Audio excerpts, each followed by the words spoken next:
National Football League.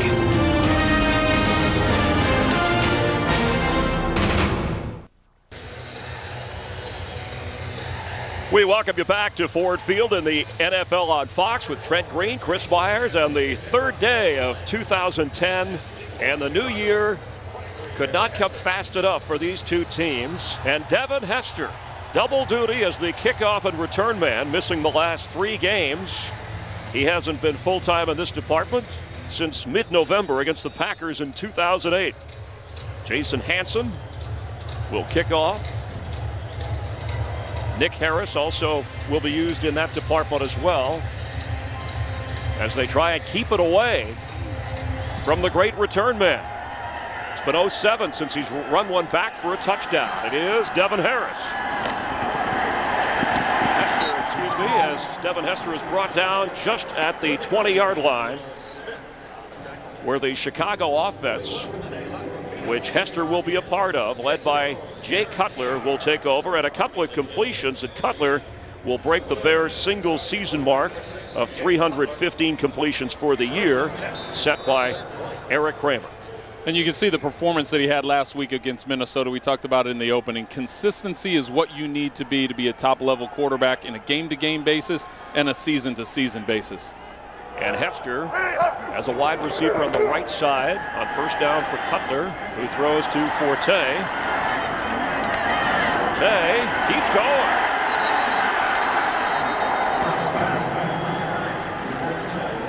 Battled close enough near the first down marker after being forced out of bounds. And the starting lineup, Olin Kreutz, of course, the man in the middle, very vocal, but Lovie Smith defended him. And Matt Forte hoping to run the ball a little bit better, as you see Devin Aromashadu in with Earl Bennett at receiver. And left tackle Chris Williams is coming off his best game, where he held Jared Allen to no sacks last week in Minnesota. 9-yard pickup, second down 1. Forte, quick pass, and completes to Bennett for a first down. And the Lions defense, they've had a lot of changes through the course of the season, but Sammy Hill, 4th-round draft pick from Stillman College, has been impressive up front.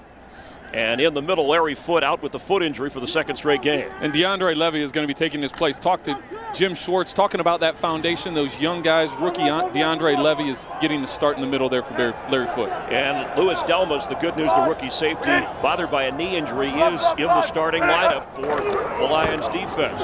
Handoff to Forte on 1st and 10, and he picks up a couple. And Forte came in averaging under 3.5 yards a carry after such an outstanding rookie season. And he has. Forte does a good job that you could see on first down. They utilized him in the screenplay. They know that Gunther Cunningham's an aggressive defensive coordinator, going to bring a lot of pressure, going to be a much different game plan. At least that's what they're thinking, that the Detroit Lions are going to be much more aggressive defensively. Good way to start out the game with the screen and get the ball in Forte's hands. So not necessarily a sophomore slump. There have been a lot of things in this offense that haven't worked this year, as Khalil Bell comes in, the rookie from UCLA, and gets a first down. His 30th carry of the year, and when he's had the opportunity, he's made some big plays. And that's been the problem with the Detroit defense all season. They will have a couple of plays, a couple negative plays where they get the defender, they get the ball carrier in the backfield and stop it, but then they give up a big run, and they've put themselves in difficult situations, and that's why you see them pressuring so much and bringing that safety down into the box, leaving their corners one-on-one. Another first down and another quick pass as he is completed to Forte, who gets a first down inside Lions territory, about the 38-yard line. An impressive start to things. The Bears picking up where they left off against the Vikings Monday night. And you like to see the discipline of Jay Cutler. He drops back on the pass.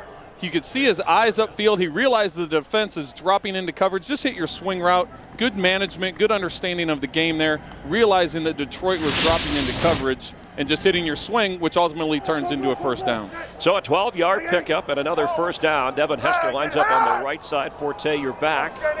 And they marked him out just on the other side of the 40-yard line in Lion territory, and it's a run. And this time the Lions bottle him up for a loss as Forte is brought down near the 45-yard line. It'll bring up second, the first second and long test early for the Bear offense. And this is an important down for them. We talked with Julian Peterson, and he said to keep the Bears in 3rd and 6 or more. So that puts a crucial emphasis on this second down here, to keep them in a long down and distance on 3rd down, because the Bears have had trouble when it's over 6 yards on 3rd down. Saw Lovie Smith watching. A lot of heat on the head coach, who wouldn't talk much about his situation, just talked about this game, finishing strong. Cutler under pressure, quick throw, complete, near the first down marker, and he has Aromashodu, his first catch of the day after coming off a 7-catch, 150-yard night against Minnesota, and Trent, it is a first down. And you don't have to worry about converting 3rd downs when you have a big play on 2nd down. Devin Aromashodu does a good job. We talked in the opening about how big and how physical he is. This is a relationship that Jay Cutler has told us he would like to develop with him. It's similar to his relationship he had with Brandon Marshall in Denver. He likes the fact that Devin Aromashodu is so big, and as a physical receiver, he can put the ball on his body, and you can see after the catch, he was able to get the first down. 6'2" and just over 200 pounds is Aromashodu on first down for Cutler. In the pocket, quick completion to Jason McKee, the fullback. And let's talk about Aromashodu, because Bear fans said, well, why haven't this guy been playing earlier? And in the preseason, he had a quad injury, and it affected his development. And then, of course, Johnny Knox, who is inactive today, injured with that ankle, came on the scene, and the Bears got on a roll early. And it wasn't until other injury and opportunity and the season kind of got off the track that Aromashodu came back into the picture. Hester injured the last 3 games, and now with Earl Bennett, just think if Knox was healthy, you'd have a 4 wide receiver set that would be tough to deal with. On 2nd down 6, opening drive for the Bears. And Cutler with a timeout. Good job by Cutler. And Jay Cutler is 5 of 5 on this opening drive for 43 yards. Wants to make sure the Bears get it right. Welcome back at Ford Field. Cutler concerned about a corner blitz, the reason he called timeout on 2nd down 6. Forte splits out to the right. He has time, and incomplete between his tight end Olsen and Forte. Boy, I'd like to tell you, I'm not sure what happened with that pass. You know, you would think with the direction of the ball and the wobble that was on the ball, it either slipped out of his hand or got tipped. But those are the types of mistakes that the Bears can't afford and Jay Cutler can't afford, because here they are in the red zone. They're in position to score, and that very easily could have been intercepted. And so often Jay Cutler blamed for the 26 interceptions. How much of that is on the receiver? Unimportant now on 3rd and 6. And he just got rid of it in a hurry when the pressure was coming. A lot of times defenses, they realize there's a screen coming, and the defensive lineman will grab a hold of the running back and not let him get out of there. The pressure was coming at Jay so quickly. He did a good job of grounding it. Of course, it's not called grounding, but he does a good job of grounding because the running back was right there for the screen. So the Lion defense, after an impressive drive, does its job stalling the Bears, and not quite in the red zone, but that's been an area for Chicago, whether it's turnovers or penalties. This time they were just kept back. And Robbie Gould, who has hit 26 of 29, will try a 44-yard field goal, and said he could hit 50 or better from indoors here at beautiful Ford Field. And the kick gives the Bears an early 3-0 lead. Chicago gets points on its opening drive. We'll get a look at the Lions' return game in just a moment. Light with the just right to light. The difference is drinkability.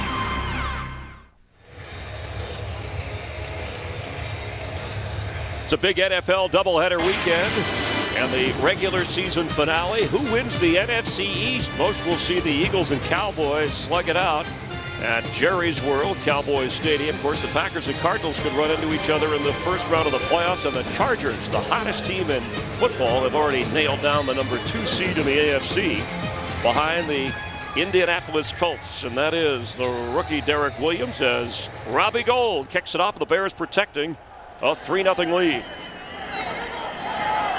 Williams off the bounce, just over the 20-yard line. And Dante Culpepper, the 3-time Pro Bowler, great success in Minnesota, 1 touchdown, 5 interceptions, and completing just 53% of his passes. And Dante, when deciding who the starting quarterback was this week, you can see the numbers that Dante Culpepper put up. Drew Stanton didn't have much better numbers, so when I think they're deciding the quarterback, you saw the performance Drew Stanton had last week, that Dante Culpepper gives him the best chance to win today. And that's what the Lions are going for. Matthew Stafford had surgery this week. Their star of the future, as Maurice Morris carries. And the Lions offense with Dominic Raiola, the veteran, in the middle, flanked by some veteran linemen. And you'll note that Calvin Johnson, with his 61 catches, lining up far on the right side, and a bit of a hurry up here for Dante Culpepper on 2nd and 5. And with the defender holding onto his legs, he got rid of it. Tommy Harris had him in his grasp. So it'll be 3rd down and 5. And that's tough for the quarterback when you have a 3-step drop and the defensive tackle has your legs by the time you get to the third. There had to have been a protection issue there. And the pass rush of the Bears, that's what they're looking for, that front four, getting heat. Of course, Hunter Hillenmeyer coming off a big game at linebacker. And Lance Briggs, making his 5th straight Pro Bowl, is anchoring that defense. Hillenmeyer with 17 tackles in the win over Minnesota. 3rd and 5 for Culpepper. Time. Calvin Johnson was on that side, and it is intercepted by Zach Bowman, his 6th pick of the year. Calvin Johnson stopped and went right. Culpepper threw it long. And that's the consistency and the issue that's been with the Lions offense all season long. We talked with Calvin Johnson. When you have 3 different quarterbacks trying to get on the same page, trying to understand what each one is going to think in given situations, it was quite clear that Dante Culpepper and Calvin Johnson weren't on the same page on that play. The turnover by Dante Culpepper. The Bears, with a 3-0 lead, are back on offense. AT&T's 3 new crust, sauce, and cheese. A better 3G experience. And by Visa. Visa debit is easier than cash. More people go with Visa.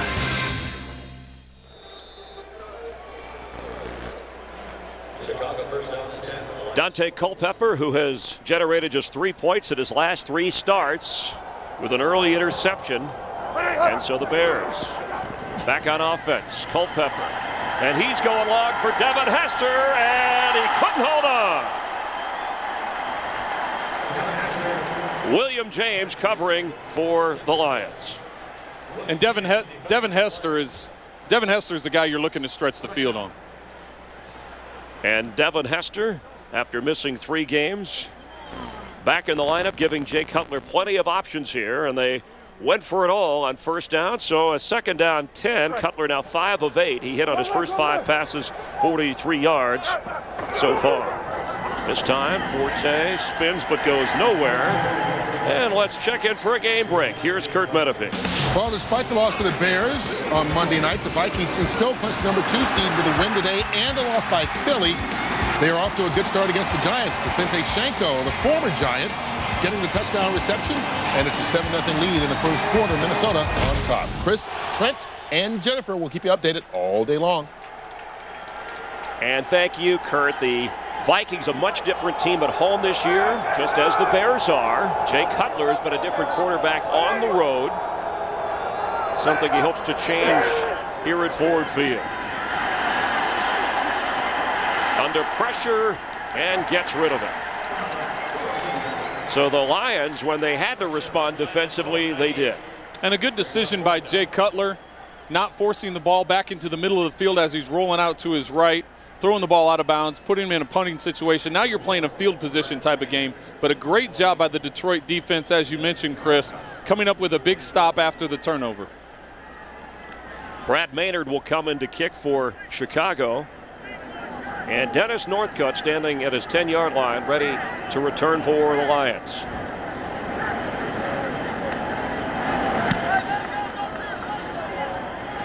Catch signaled for, and that's where he hauls it in. So Dante Culpepper and Calvin Johnson will try and get on the same page. The Lions on offense, trailing here 3-0. Last possession, there was a miss between Dante Culpepper and Calvin Johnson. You can see Calvin Johnson running the comeback at 15 yards. Dante Culpepper throwing the ball up the field. Here they have communication on the sidelines, and you can see the frustration on Dante's face.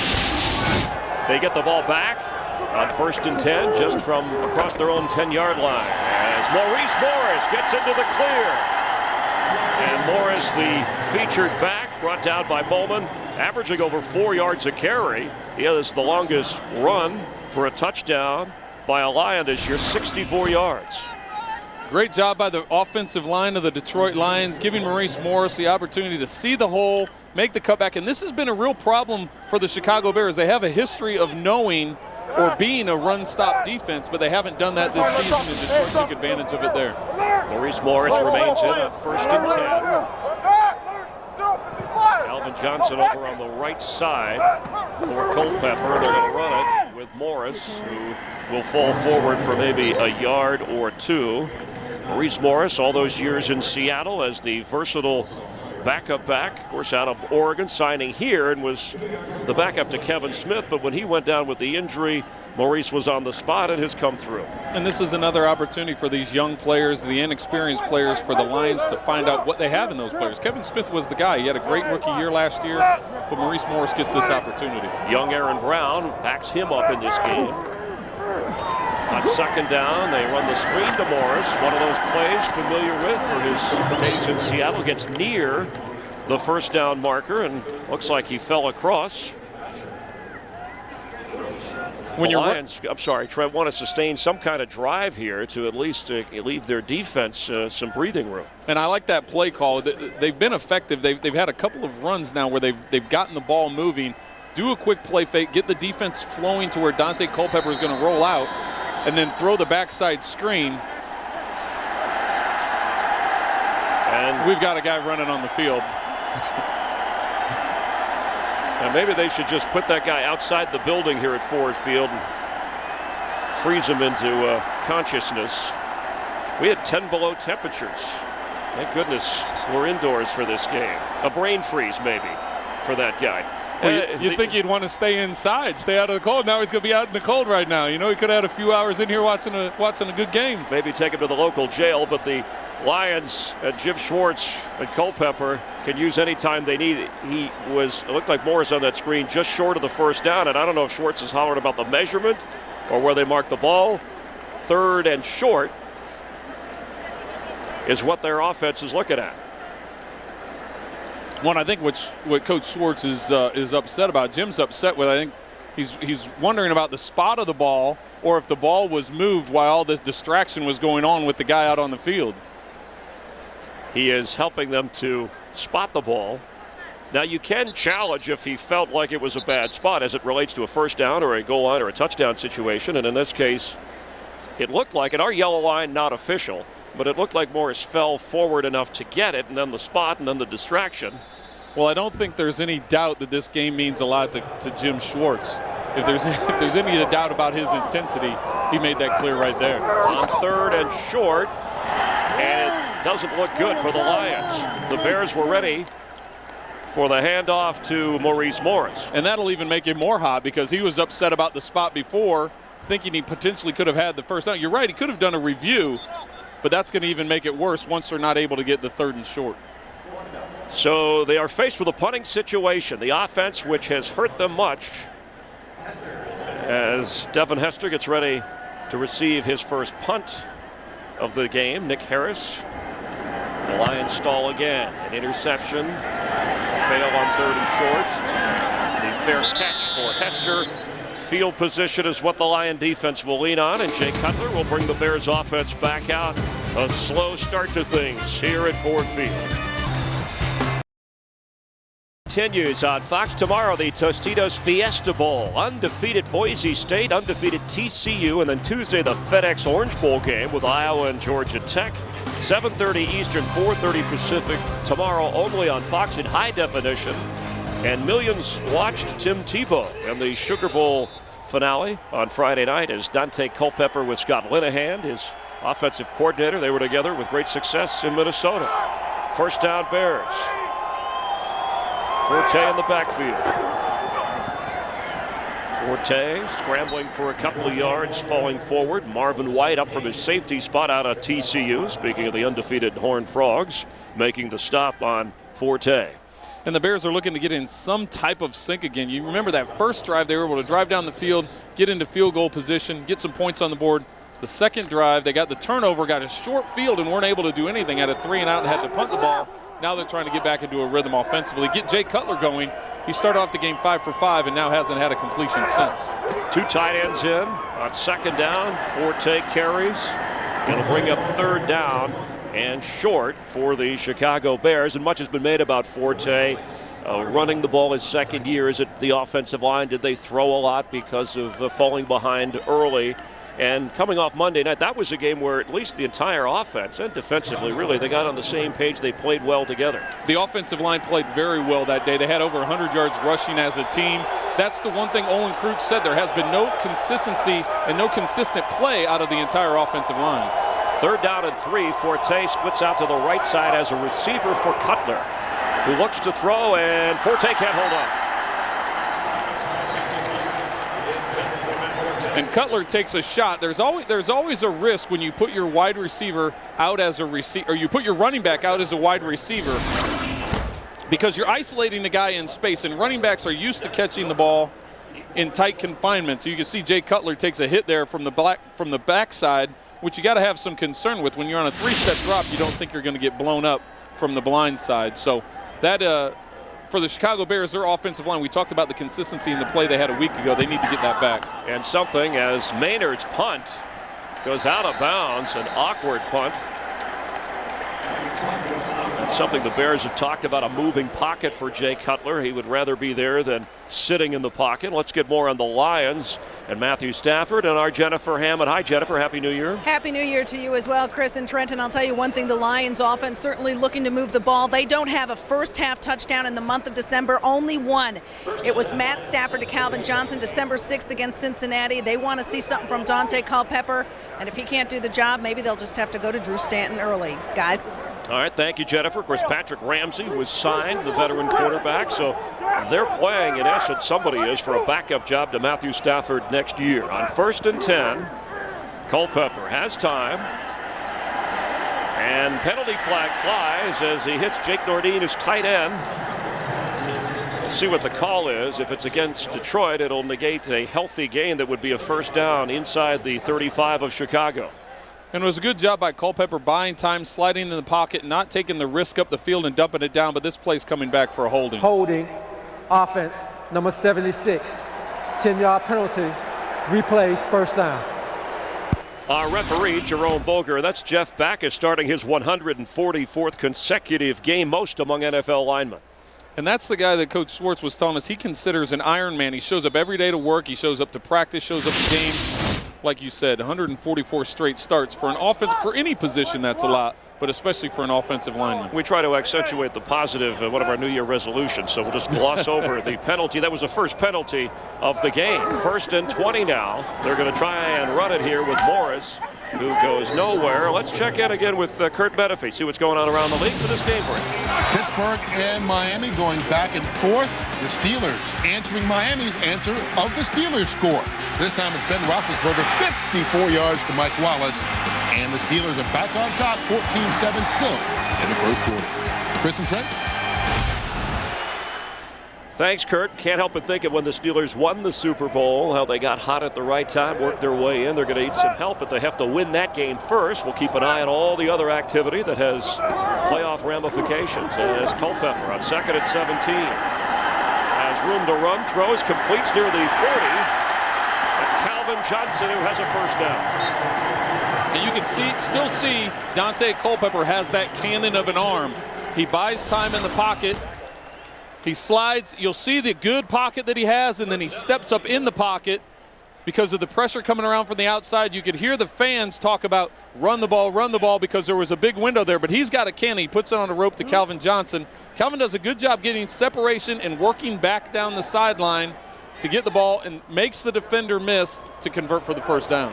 And averaging 15 yards a catch coming in. That good for 17 for Calvin Johnson. 2 tight ends on first down. The pitch to Morris. And some blocking. He got through it in the backfield, but it looked like he was going to lose yardage. How they didn't make that tackle or at least make contact on him in the backfield has got to have Lovie Smith scratching his head, because you were thinking it was going to be a tackle for loss. he steps right over the defender and is able to pick up 6 yards. Some Bears laying on the ground by the time he was able to make that gain. So second down 4 from just inside the 26-yard line. Aaron Brown, the running back as a receiver, goes on the right side with Calvin Johnson for Culpepper. Trailing 3-0.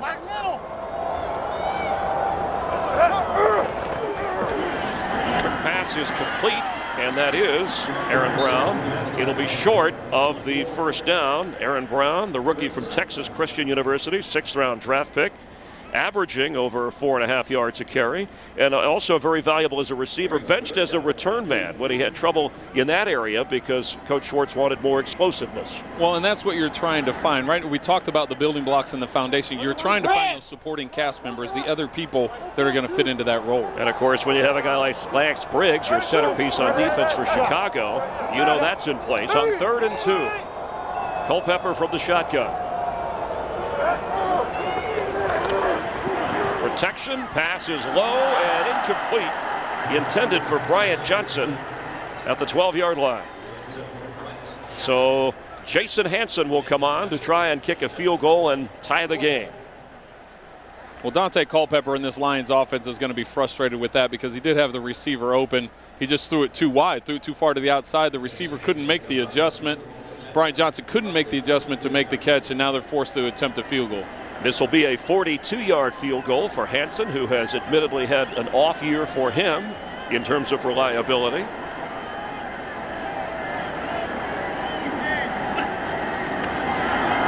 Snap, hold, kick is up and good.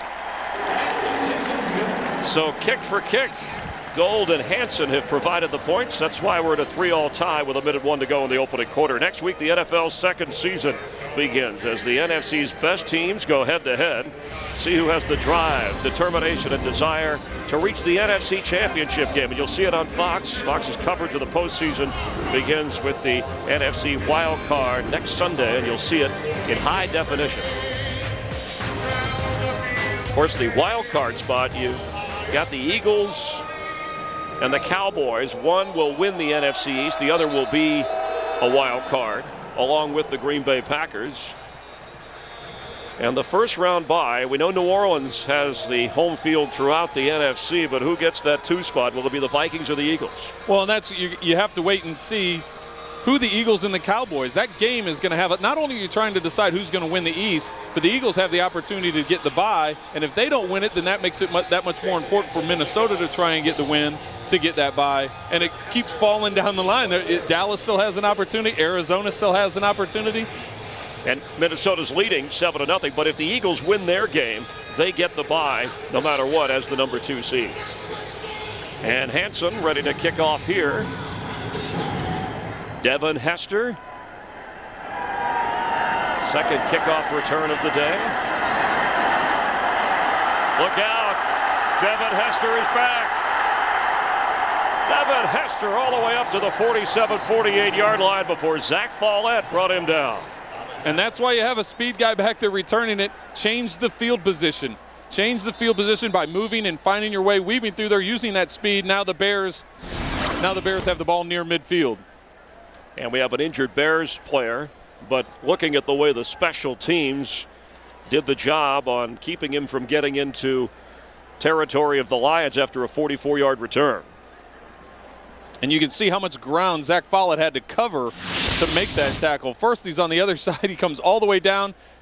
I don't think he's as fast as what Devin Hester is, and he does a good job of pursuing and taking the right angles and bringing Devin Hester down. Jamar Williams being helped off the field. He was injured on that kickoff return. And Hester, who missed games because of a left calf injury. Some people thought maybe it was a hamstring, but that's specifically what has kept him out of the lineup. But I know Devin Hester, his brother, was watching games and watching Joshua Cribbs and other players and said, you know, hey, you need to get back to your old style once you're healthy. Get out there and run the football back. And that's a spark that he provides for this Bears offense. When you see the shot that the Bears took earlier, they tried taking a deep pass to him down in the end zone, and you can see on the return there, I don't think that calf injury is hampering him or slowing him down any. So Jay Cutler in the opening drive, hitting on target, slowed since. Khalil Bell, the rookie from UCLA, is in the backfield. Good field position. Last 5 passes, Cutler has misfired. On 1st and 10, it will be Bell powering forward, and just across midfield, DeAndre Levy. His second start at middle linebacker, the 3rd leading tackler with the stop. DeAndre Levy is one of those foundation guys. He's one of those guys that Coach Schwartz talked about, getting an opportunity to start for Larry Foote. Will Larry Foote be back? He only signed a 1-year deal after coming from Pittsburgh, and DeAndre Levy stepping in and playing well, and one of those young guys they're looking for. 3rd-round pick out of Wisconsin, outside linebacker in college, but Jim Schwartz said we drafted him to play inside. And again, it will be Bell. It'll bring up about 3rd and 2 as we are winding down the opening quarter. The opening drive, Jay Cutler took the Bears downfield, a Robbie Gould field goal. An interception by Culpepper, and since a field goal from Hansen, we're tied at 3. And that's the end of the opening quarter here at Ford Field with a 3-all game, the Bears and Lions. Fox NFL Sunday continues in just a moment. Along with Trent, as Orlando Pace looks on, the 34-year-old offensive lineman of the Bears, on 3rd and 2 after a couple of running plays. Khalil Bell in the backfield. Cutler looks to throw, completes to his tight end Olsen, who goes down right at the first down marker. William James there with him. And that's the important thing about getting him outside the pocket. We talked with Jay about the play calling that he had with Mike Shanahan in Denver, the way they got him outside the pocket, got him on the move. He's very comfortable moving around in the pocket, and that's just one example of plays that he's used in the past. And the thing I liked about last week's game is I thought Ron Turner did a great job of calling that game last week against Minnesota, and we're seeing more of that today, moving Jay Cutler around. So a 1st down pickup to open the second quarter. Bell remains in the backfield. Cutler has it. And for Olsen, his tight end, 1st down near the 10-yard line. Greg Olsen came in as the leading receiver with 55 catches and 7 touchdowns. And once again, using the play fake angle, Jay Cutler is going to fake the handoff, come back and set up in the pocket. Where is on last down, he kept going and carried out the bootleg. This time he sets up in the pocket, gets the defense to bite up on the play fake, and drops the ball in between the safety and the corner to Olsen for a big gain. And Louis Delmas, the safety, the rookie safety, chasing him down. Now 2 tight ends in on 1st and goal from the 10. The red zone, other than last Monday night, has been trouble for Chicago with turnovers or penalties as Bell carries. It'll be 2nd down, and as a quarterback, obviously the field shrinks down here. But Jay Cutler has said, look, I just try to make plays happen. I don't want to try and settle for field goals. Well, and that's why he placed the importance about Devin Aromashadu. He says it gives me a big receiver, gives me a tall guy. If I can throw a fade up in the end zone, or if it's a contended with a safety and a linebacker, throw the ball high and let a big receiver go get it. Earl Bennett comes out on the left. Greg Olsen, his tight end, splits way out to the right. And Bell lines up as a receiver. Pass is low for Bennett, bounced into the turf and incomplete. Not a good throw. Not a good throw, and you wonder why Olsen is split out wide and you have a running back split in the slot. Where's Devin Aromashadu? He's coming on the field now, getting into the huddle, giving him that extra weapon, but now it's 3rd and 10, so you know Detroit figures they're going to throw a pass here, unless you try running a draw or a screen and get them to bite on that. But get Devin Aromashadu on the field in the red zone. 1 for 4 on 3rd downs so far. And Aromashadu is in the game for Cutler on 3rd and goal. Jay Cutler, end zone, incomplete. It was for Devin Aromashadu, but the Lions were expecting it. They were expecting it, and many times you think Gunther Cunningham, the defensive coordinator for Detroit, is going to bring a lot of pressure. He decides to rush 3 and drop 8 into coverage. You'll see Aromashadu right here. They're only going to rush 3 defenders and drop 8 into coverage, and that makes it. We talked about those windows and about everything getting tighter and closer down in the red zone. When you drop 8 defenders, you really have to be accurate with that throw. Marvin White was back there defending as Robbie Gould comes on and delivers his 2nd field goal of the game. So Robbie gives the Bears a 6-3 advantage here in the 2nd quarter. Browns turn blue. Is the Rockies and ready for kickoff.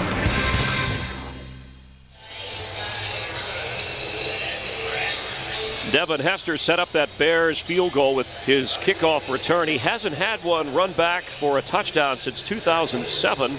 11 career returns when you combine punts and kickoffs. As Robbie Gould's field goal is the difference so far, and returning for the Lions again is Derek Williams.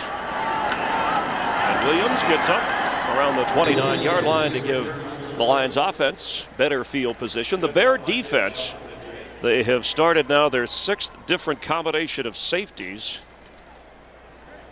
As Danielle Manning with a calf injury is out. Al Afalava out with a knee injury. So Craig Stelz, his second NFL start. Kevin Payne is back off the ankle injury. And on the corners, Nathan Vasher starting for Tillman and Zach Bowman. And we'll see Corey Graham quite a bit as well. Maurice Morris in the backfield on 1st and 10 for the Lions. Morris gets it and spins forward for a couple to the 33.5-yard line. And knowing that that has been a problem of this Bears defense, stopping the run. You look, Maurice Morris right now is averaging, in this game, he's averaging over 5 yards a carry, and they've had some problems and some inconsistencies in the passing game. So I think initially and right now, they're going to need to lean on the running game and then use the passing game as a complement. 2nd down 6, and Culpepper believes he still could be a starter in the NFL. Not here, but needs to prove it. Aaron Brown in motion. They give him the football around the left side. And Aaron Brown spins across the 45-yard line. And that's one way to utilize the running game. Put a running back out in the slot, do a run fake, get an around to get the defense to flow. If you find a defense that is flowing really hard to the ball, then you can get him with a misdirection. He's in motion. He's coming behind. They're going to fake the run up the middle. You see the defensive end. You can see Alex Brown bite down on the run fake. He loses contain and gives Aaron Brown the ability to get around the edge. A 13-yard pickup just short of the 46 of Detroit on 1st and 10. Here comes Brown again in motion. They give it to him the other way.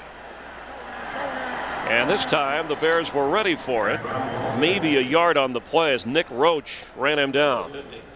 Well, anytime you find a play that's working, it's unusual to go back-to-back plays with it. He actually picked up 5 yards. But if you find a play that's working and you're going to get 5 yards a pop or more, go ahead and go back to the well. You can see Mark Anderson, the defensive end on the other side, does the same thing. He bites as well and loses contain for Aaron Brown to get around the edge.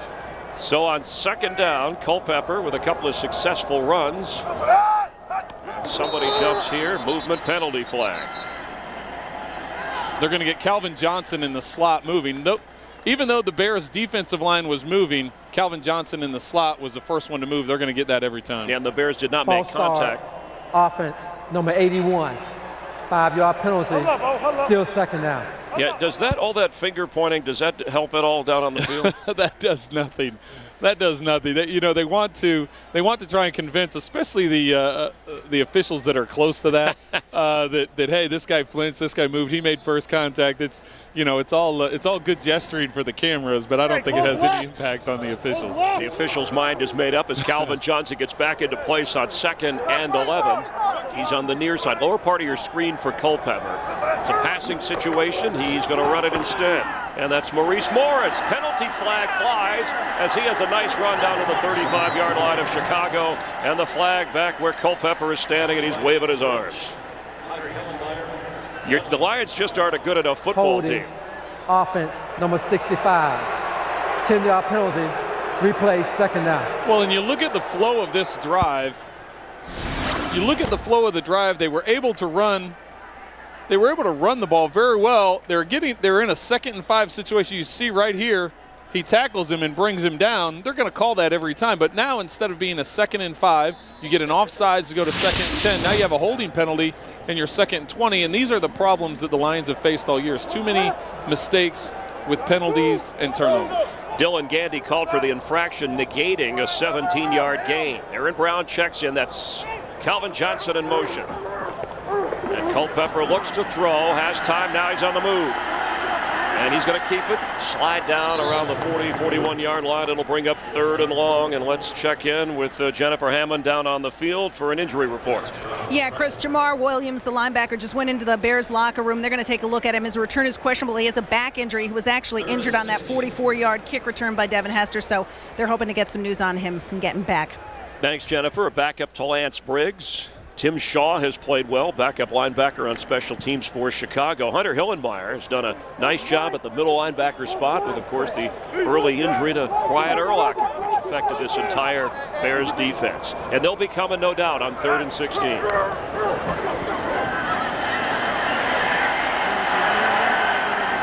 Culpepper completes to his tight end, Will Heller. Penalty flag flies in as the play ends. And it came from the secondary. It looks like they're going to be calling offensive pass interference, but a good job by the Detroit offensive players picking up that initial blitz, giving Culpepper time to buy time in the pocket, roll out, and find the open receiver, but they're going to get him with an offensive pass interference. See if we can figure out or get a number on who exactly the officiating crew is. Pass interference, offense, number 89, blocking downfield on a pass. That penalty has been declined. 4th down. And it was on Will Heller who made the catch. It'll bring up a 4th down situation, so a little better field position, but the Bears figure, why give him another shot? Well, this was an interesting decision because Lovey was gambling on the fact that Coach Jim Schwartz wasn't going to go for this 4th and 3, instead was going to punt and play the field position game. I think with the score at 6-3 Bears, Jim Schwartz is going to be conservative and try and play the field position game and pin the Bears down in their own end. They do have a fake punt in their arsenal, one that they have not used much. And in this situation, Nick Harris will boot it away, and Devin Hester will let it bounce and go into the end zone. So it all worked out for Lovie Smith and the Bears as they'll take over on the 20-yard line. Chicago with a 6-3 lead here at Ford Field. Smith, the Chicago Bears head coach in his 6th season, his 53 wins overall, 3rd most in franchise history behind George Halas and Mike Ditka. 2 years remaining on a contract. That's been a hot topic of discussion as the Bears this year, a disappointment after acquiring Jay Cutler. And Levy didn't want to talk about it. We tried bringing it up. We tried asking him about his coordinators. He said, let's focus on Detroit. When the season ends, we'll discuss that. Matt Forte is back in at running back and squirms up the middle for a healthy gain to the 25-yard line on 1st down. And Jay Cutler, it was as if the team adjusted around him on offense. Rather, at first they tried to just fit him in. And it seemed on Monday night in a big win against Minnesota, it all came together. Here, a little choppy. Cutler 7 of 14 so far on 2nd down 5.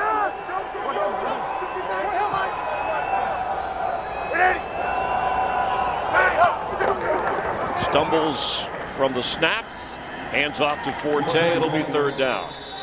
It's as if the Bears have recommitted to the run here. And Jay Cutler starting off the game with the first five pass attempts were 5 completions, and now there hasn't been any real rhythm or any real flow to this Bears offense. You remember that first drive they went down and got the field goal. Since then, they've had a lot of punts. Of course, Devin Hester's kickoff return set up the last field goal, but they just haven't had a lot of continuity. They did get the big pass play to Greg Olsen off the play action, but not a whole lot of rhythm from the Bears offense. 1 catch for Devin Aromashadu on 3rd and 5. Penalty flag before the play is able to take shape, but it's going to be against the Bears. And I know this is the total around the league as far as your production. False start, offense, number 68, 5-yard penalty, still 3rd down. 3rd down production around the league drops drastically when you go 3rd and 5 to 3rd and 10, but this has been a real problem spot for the Bears this year. Is 3rd and long or 3rd and 6 or more, and it was one of the inconsistencies that Lovie Smith talked to us about was the penalties and getting put in 3rd down situations, and they haven't converted a high enough rate. Frank Omayel playing the guard position, left guard position this year, the first time in his career a regular at that spot, called for the penalty. 3rd and 10, crowd picking up a little bit for Detroit. Let's see what Cutler can come out with. Hester has yet to catch a pass in the game, and he is lined up on the left side. Cutler looks that way. The ball is loose, and Greg Olsen falls on it. So the Bears maintain possession.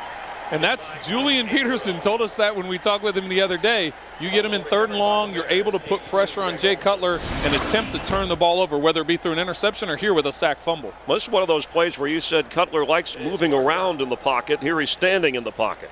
He's standing in the pocket, and you're relying your running back. You're relying on Matt Forte to step up and make the block on Cliff Averill. And when you get a defensive end on a running back, generally that works to the advantage of the defense. Averill with 4.5 sacks. He was the guy who applied the heat and knocked the ball out, so the Bears stall. And Maynard in the punt last time was off the mark when it went out of bounds. A wobbly kick that is handled by Northcutt. And Dennis Northcutt down to the 42-43 yard line of the Chicago Bears. And the Detroit offense will take its turn, trailing by a field goal here in Michigan.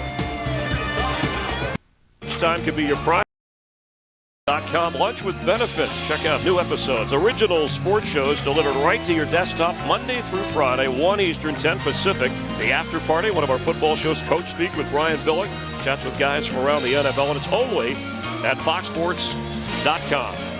Along with Trent Green, Chris Myers, Jim Schwartz looking on, frustrated with his offense. By the way, this is a Chuck McDonald, Greg Scopatone production. And it looks like he's calmed down a little bit right here after being so upset about the spot of the ball. But I think he's got to like this field position. And looking for some production from Maurice Morris. Met hard right away and thrown down. Anthony Adams just gobbled him up. You get interior penetration on the offensive line. You have no chance to make a cut, to find a lane. Anthony Adams does a great job of shedding the blocker, making contact in the backfield, and you can see when that big boy wraps up, you're not going to get out of it.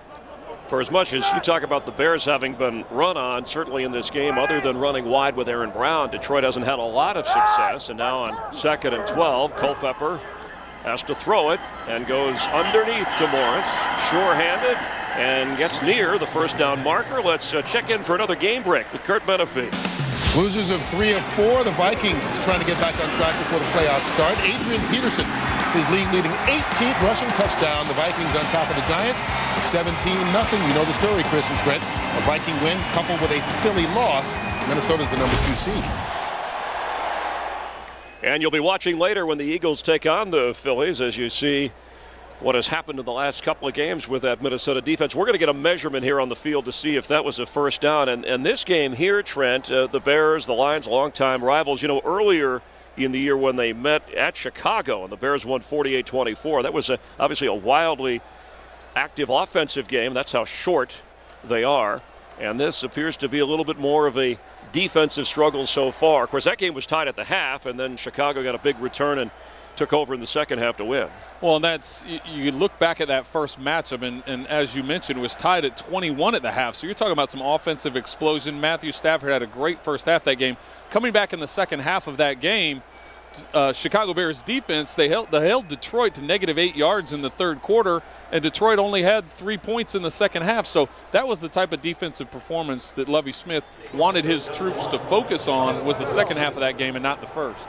And the Lions here trying to convert against Lovie Smith's defense on 3rd and 1. They failed when they were in this short yardage position last time when Jim Schwartz was upset about the mark of the football. Culpepper keeps it, and it looks like he got it, although let's wait for Schwartz and the official to work out the spot. All right, he got it. So that's the first down for the Lions. They're now 1 for 5 in the game. Of the fans, you know, this is a sold-out crowd. I know it's a lot of Bear fans here as well, but it's nice that they turned out and get a smattering of applause for Dante Culpepper. And I'm not sure if Dante still weighs his 260, 270 like he did earlier in his career, but he definitely has the weight behind him and the drive in his legs to pick up that short down and distance. He is thick, as they say, on 1st and 10. Bears threatening as if they are going to blitz. They do. Picked up. Culpepper completes to Felton, the fullback, and another Lions first down. Great job by the offensive line. They do the play fake.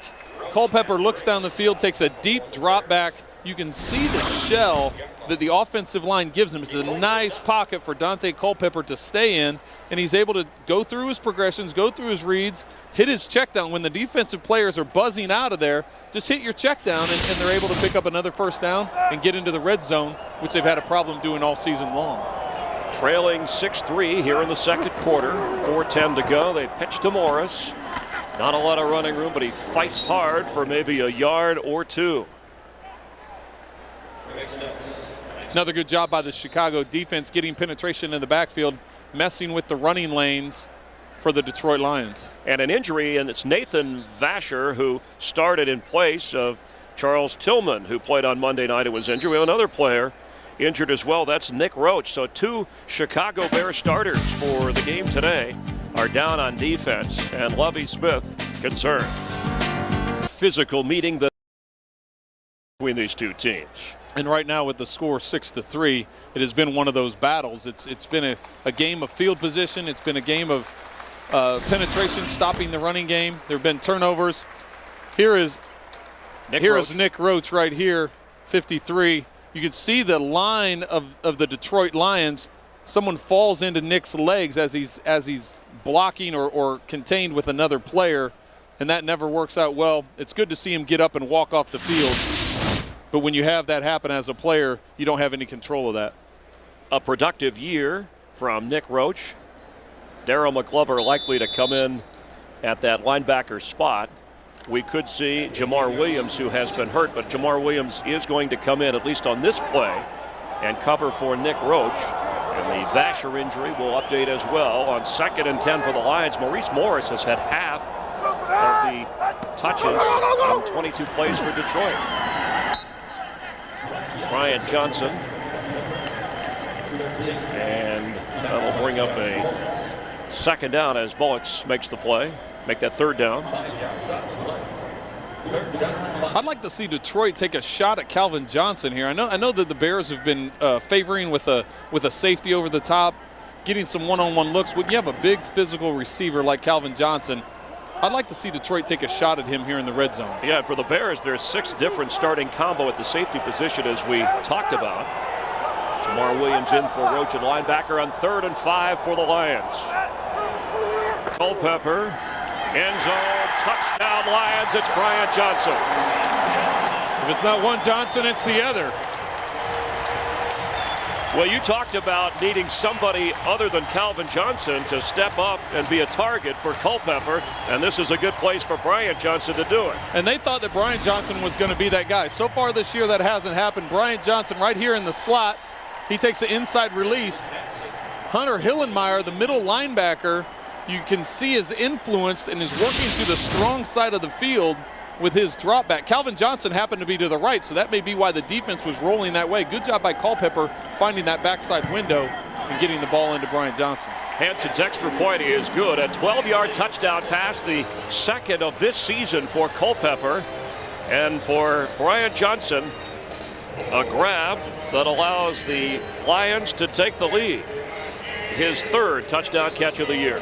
And that's the first Lions touchdown pass since, December 6th against Cincinnati when Matthew Stafford was in the game. So this is good news for the Detroit Lions, getting their passing game going, getting a passing touchdown, and taking advantage of the good field position that they received. You talk about young players playing for jobs to stay in the league or stay on a roster. For Culpepper, he wants to start somewhere in the NFL. He still believes as an 11-year veteran he can, and so far with what he's done in Detroit, he hasn't at least shown much of that.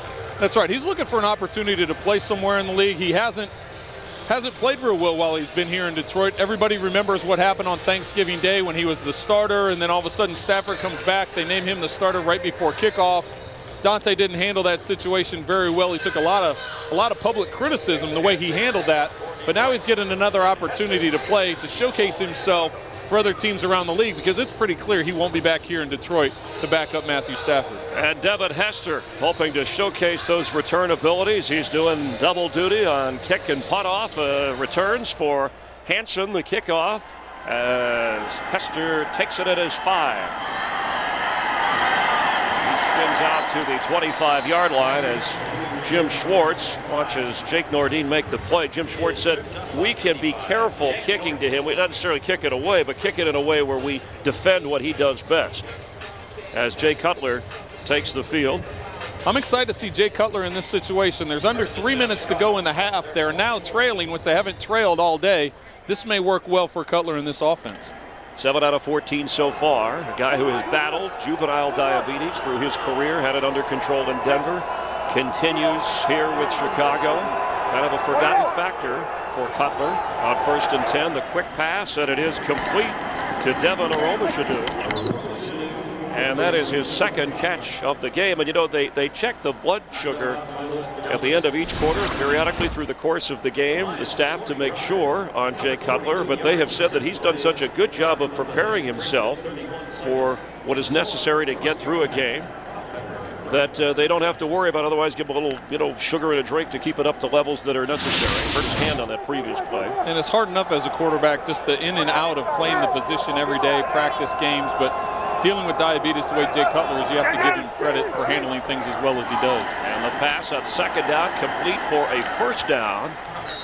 Jay Cutler is tough mentally and physically, as the catch made by Desmond Clark, coming off his best game of the year, that Monday night win against Minnesota. So we've hit the 2-minute warning.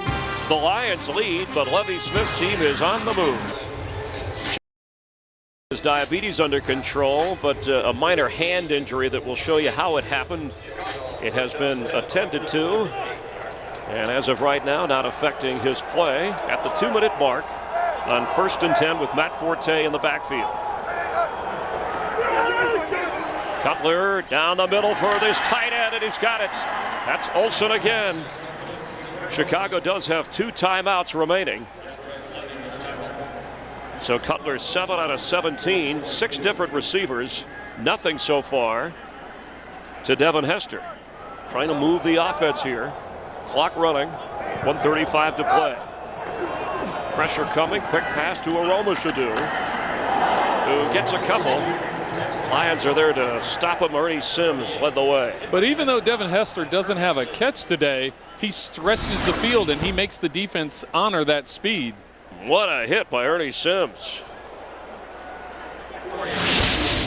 After a 4-yard pickup, clock continues to run, 1:10. Penalty flag. Let's get the call from Jerome Boger, 6th year in the NFL as a referee.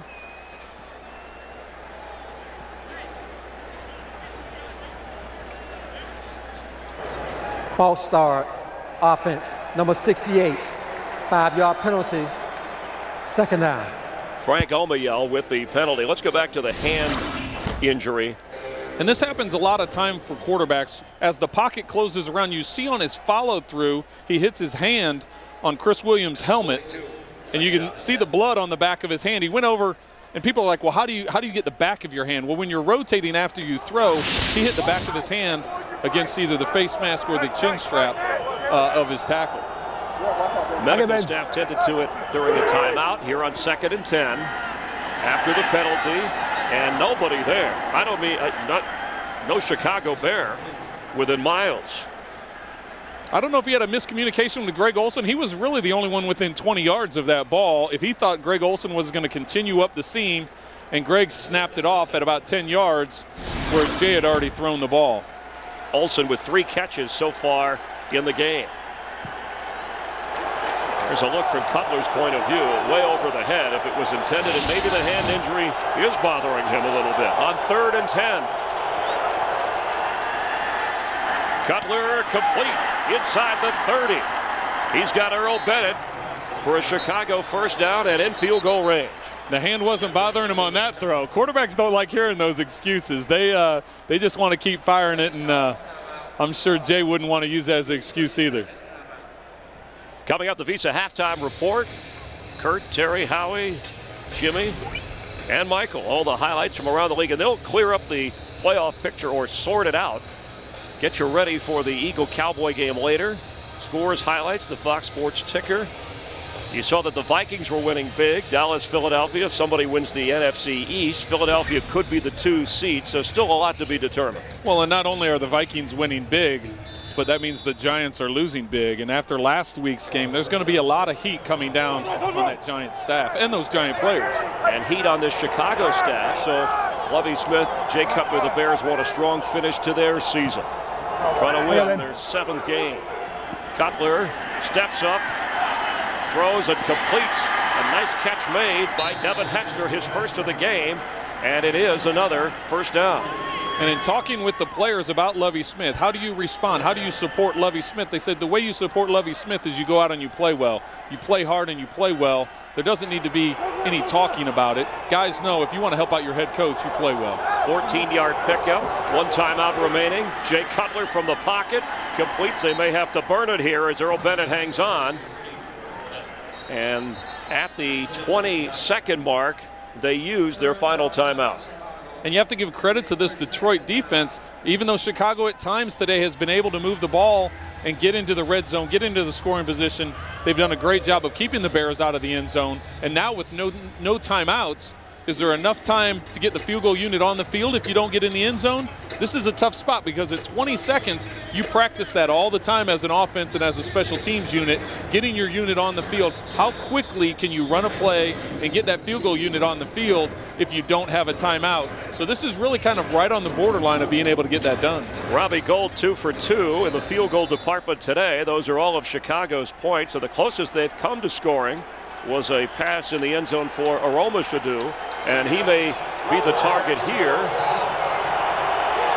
with Devin Hester in the game as he lines up Aroma Shadu on the left side, lower part of your screen. 2nd and goal, 2nd and 5, I should say.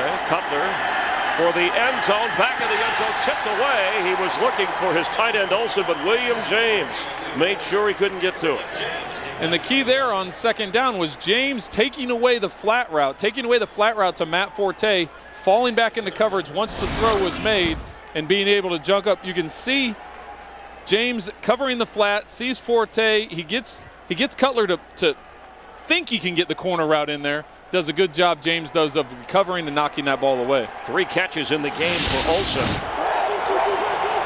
15 seconds left, no timeouts on 3rd down and 5, so they technically can get a first down and not a touchdown, but time is the enemy for the Bears offense, and the Lions use a timeout here. And really now at 15 seconds, you have to throw the ball in the end zone. There's really no time for the special teams unit to get on the field and attempt a field goal if you don't get into the end zone. On the last play being 2nd down, even though you don't have a timeout, you could rally the offense and spike the ball, but now you can't spike the ball because it'll be 4th down. So they've got to take a shot into the end zone. There's plenty of time. Even if Cutler wants to scramble around on this play, he's got 15 seconds. It isn't going to be a Colt McCoy situation where he scrambles around and may run out of time. But he has the time. What you don't want, Trent, it's obvious, but it's something that Cutler has battled with, the interceptions down here, because you want to at least come away with the opportunity of the field goal. Exactly, Chris. And red zone interceptions has been a problem as well, trying to force the ball in situations. We'll see what Cutler comes up with here. Jay Cutler, end zone, Olsen, and is he in the end zone? Touchdown! He is right on the goal line. And Cutler delivers. Great job by Jay with his throw, with his placement of the pass, but you've got to give even more credit to Greg Olsen. He goes up to the goal line, does a simple out route. Jay puts that ball high and hard to the outside. Give the credit to Olsen for bringing that ball in, using his hands. A lot of times that ball gets tipped up and gets intercepted. Greg Olsen deserves all the credit there. And to get it into the end zone, the extra point by Gould is good. That was Jordan Dizon covering and trying to keep Olsen out of the end zone. I'm sure if you talk to Jordan, he's going to say there was a little push off there. You can see at the top of that route, Greg Olsen used some of his forearm to get a little separation. So I'm sure that's what Detroit will be arguing with that play. But it doesn't matter. They didn't call the play, and now the Bears put it in the end zone with 11 seconds to go in the half. So Jay Cutler, the bloody hand, the hot hand. And for Greg Olsen, his 8th touchdown catch of the season. The former Miami Hurricane, first-round draft pick.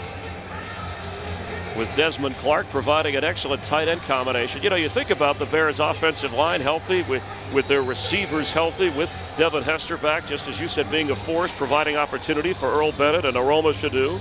Johnny Knox, who the rookie has 45 catches, inactive for this game. A lot of weapons for Jay Cutler to look forward to in the next year.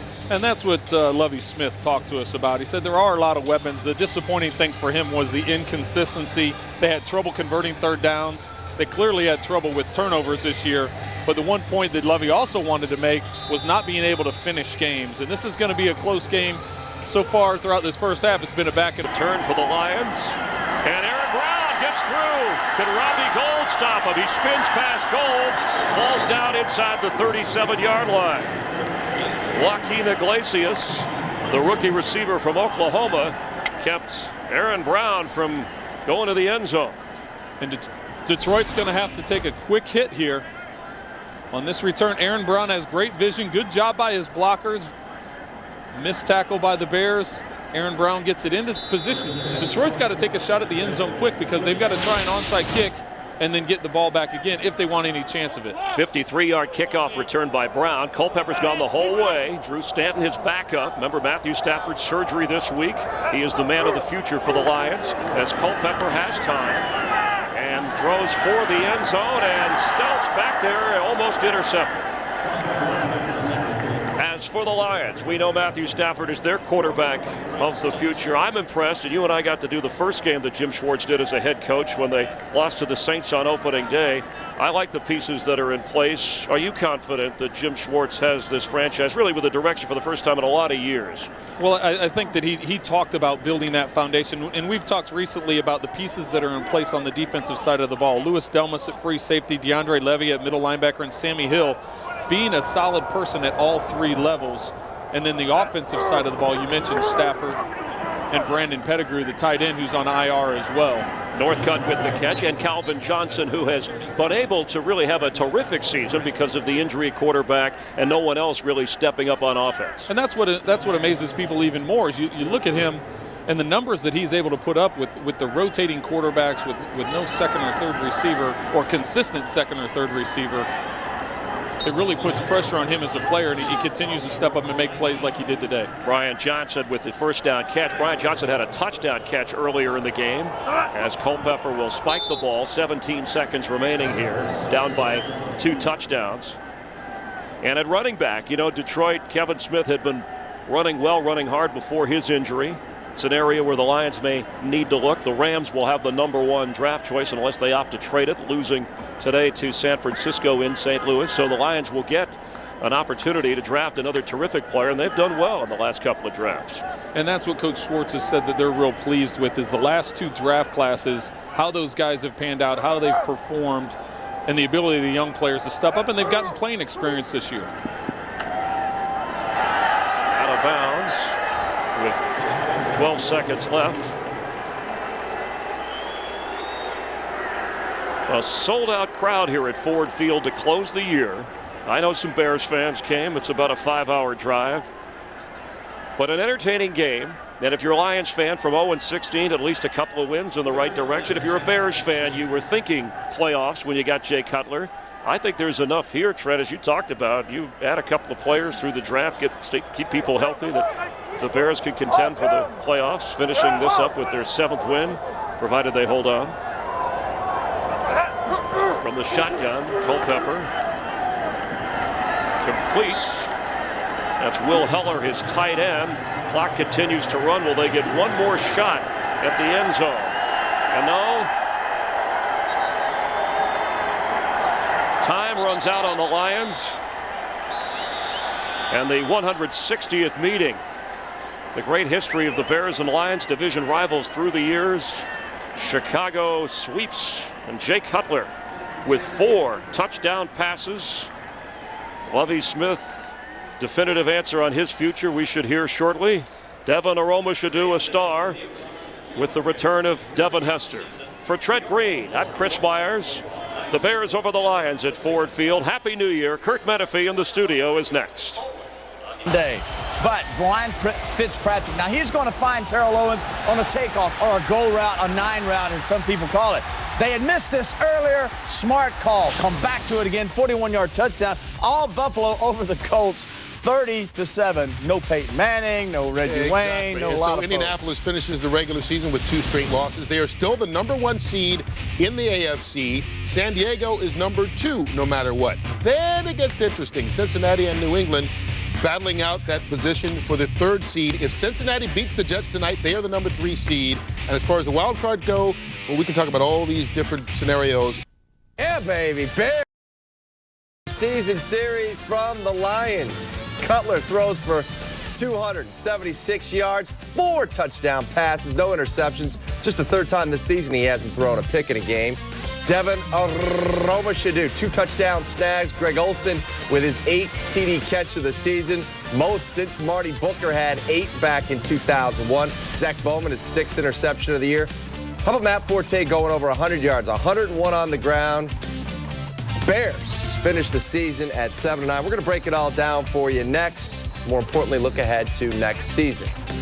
All right, we'll take it. Welcome to the final U.S. Cellular Bears postgame live of the season. I am Pat Boyle. Happy New Year, everybody. Mike Sy with 3 former Bears, Mr. GQ, Jerry Azuma, our quarterback, Jim Miller, and our lead blocker, Dan Jiggets. All right, guys, in the last 2 weeks, the Bears have combined for 73 points. Jay Cutler has thrown 8 touchdown passes, just 1 pick, and they beat 2 division foes. Are you with me? They're not that far away. Hey, let's keep that push on, man, to the playoffs. Wishful that's thinking. right. What did they show you here the last 2 weeks? Well, this week they showed me that they could make the Lions look like man-eaters because, frankly, I don't think anybody was comfortable in this game until maybe right down the stretch run of the game. So that worried me a little bit. But offensively, I think what they showed you is if you don't make mistakes, Jay Cutler, you give this team an opportunity, the defense will get the ball back to you, and you can do some good things. I think that's the big point to take away from this game about the turnovers, but also a head start towards next year. That's what, we always talk about, building momentum. Other teams have done it. Look how Green Bay finished the year last year and how they've played so well this year up there in Lambeau Field. So I think for the Bears, it's getting a head start towards next season. And finishing strong, finishing on a high note. Yeah, because, they had a big game. Does it lead you to believe something, though, that, in terms of changes that might be coming, does this change the perspective maybe of the organization when you win 2 games, particularly a win against a team like the Vikings? Well, I'll break to my opening statement then because I was expecting a huge encore from last week's Monday night game and somewhat of a lackluster. I think we saw some of the demons that affected this team earlier in the year started to creep in a little bit, but eventually the Bears held on. A very poor Lions team, and the Bears get the victory. Very poor Lions team. All right, as always, we want to hear from you. Send us your comments. Some of them will appear at the bottom of our sports ticker. Keep them short, keep them clean. Go to csnchicago.com, or if you're out and about on your mobile device, email us at bearspgl@comcastsportsnet.com. We're going to hear from Lovey and Jay Cutler shortly from Ford Field, but let's get it going with our opening kickoff. We start with Jigs. Jigs? Well, first of all, my friend, for one last time this season. Jigs, how does it taste, Jigs? Like victory. But my point was that they did make them look like man-eaters for a while, and that's what concerns me. Even though, you come out, you feel good about the win and all the rest of that, there's still some things that are very bothersome with this football team, and I fully expect that during the course of the offseason, we're going to see all of those things addressed, and we're going to talk about some of them later on. Well, I thought for me, when you look at it, accountability was on the line for the Chicago Bears. I thought coming off the big victory on Monday night against Minnesota, expecting to just go in and absolutely destroy the Detroit Lions because the accountability, all the pressure that is raised here in Chicago concerning this football team, at times it was there. Good encore performances by Jay Cutler, Devin Aroma-Shadu. Those players did step up and make plays, but still the inconsistencies that plagued this team all year long started to creep in again for me. And Jigs, you're exactly right. They started off very, very shaky with this football game, but they found a way to win, which is good. And that's a confidence builder. When you go into a situation, you want to find a way to win and pull it out at all costs. And they did that today. Somewhat mirrored the first meeting, that 21-all at the half, and then the Bears turned it on, only giving up 3 points in the second half. Certainly gave up more on this day.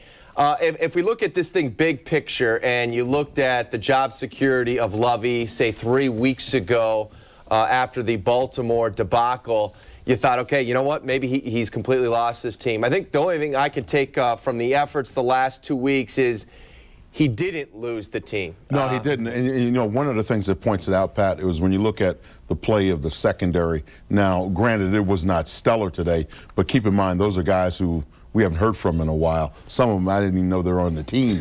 So when you look at that effort, you know, still in all against another NFL team, and again, you know, safeties and corners that, you know, you never knew they were going to play those positions. So that, you know, in itself says something about the effort that was put forward today. And frankly, I thought that there were times when the defensive line got excellent pressure on the quarterback. There were other times not so much in that first half especially. And they also responded to adversity too. With all the injuries, I mean, there was injuries piling up left and right, but they had found guys that didn't necessarily play a lot, but they found guys that can get in there and get the job done. And that's good to see.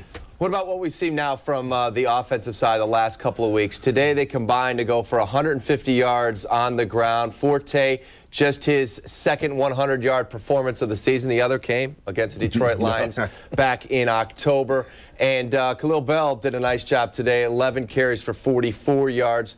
A little more commitment to the run we've seen in the last couple of weeks. Yeah, it just goes to show you if you stay with it, sometimes good things will happen, and particularly down the stretch in a ball game when you really needed one. Here comes Matt Forte with a 50-some yarder, and again, that's what put him over the 100 yards. But, you know, Jerry was saying, well, wait a minute, he got it all on one. He got most of it on one play. I think it was 53 yards. That's the way it goes. That is true. That's how it goes. Yeah, definitely. But it opened up some things later in the game, I think, with the commitment that we've all have stressed all year long. Because you saw Jay Cutler, when they started to throw the ball, you know, say they got into a rhythm and started to throw it 5 or 6 times in a row, Jay Cutler, same old issues started to creep in again that I mentioned. Pass protection issues. Then once they start running the football again, hit some deep play actions to Greg Olsen, everything starts to open up, and then the Bears start to open the game up a little bit and pull away from the Detroit Lions. You know, and that kind of begs the question about Jay Cutler and using him out of the pocket, using him in play action, rolling him out. You saw today, and this was, I think the credit goes to Jay for this,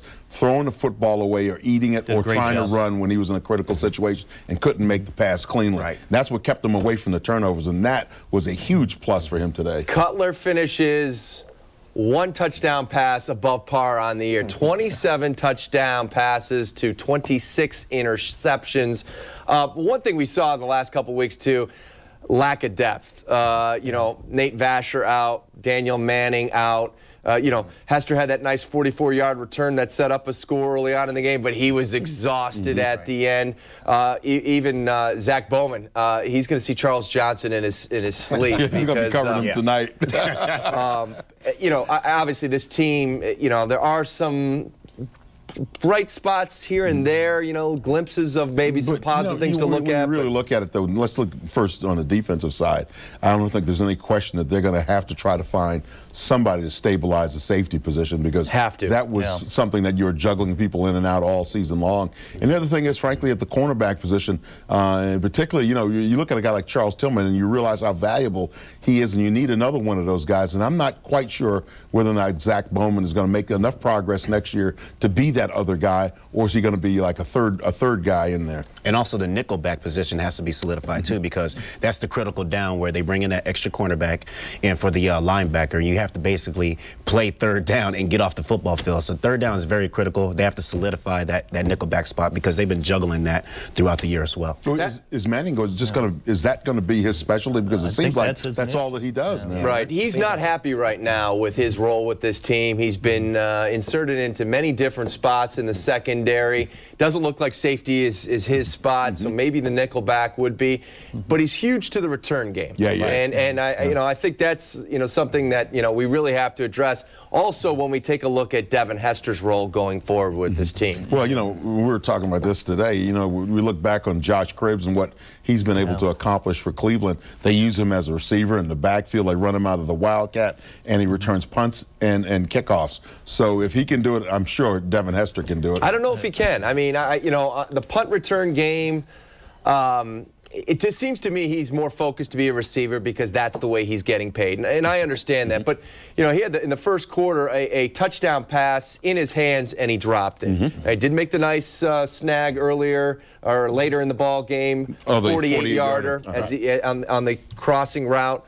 But to me, if you look at the receiving core with Aroma Shadu, Johnny Knox, Earl Bennett, I put Devin Hester fourth in that equation. And if that is the case, I wonder if you could get something out there for him. Still think, excuse me, Jerry, I think it still comes back to development. We're now going on the 3rd year in Devin Hester's development, and technically next year he should explode onto the scene. I saw him, to me, improvement, strides made by Devin Hester. Better route runner. He's making more difficult catches. Sure, he had the injury, but at times Jay Cutler was looking for him for those deep pass plays. Today he had the drop, but comes back, he rebounds, and to me, inserted himself pretty well. So to me, their starting 3 next year would be definitely Aromashodu has to be in there.